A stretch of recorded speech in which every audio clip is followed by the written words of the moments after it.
sakoma. Ajajajajaj. Galva yra ant pečių ne tam, kad lapai į kaklą nepriplūstų. Galva reikia saugoti, reikalingas šelmas.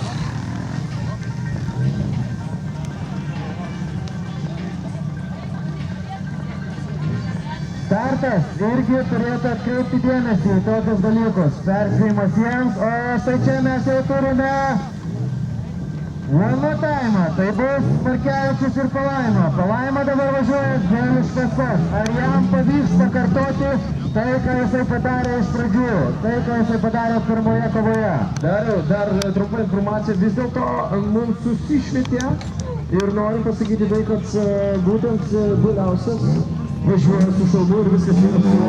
Taigi tokios naujienos.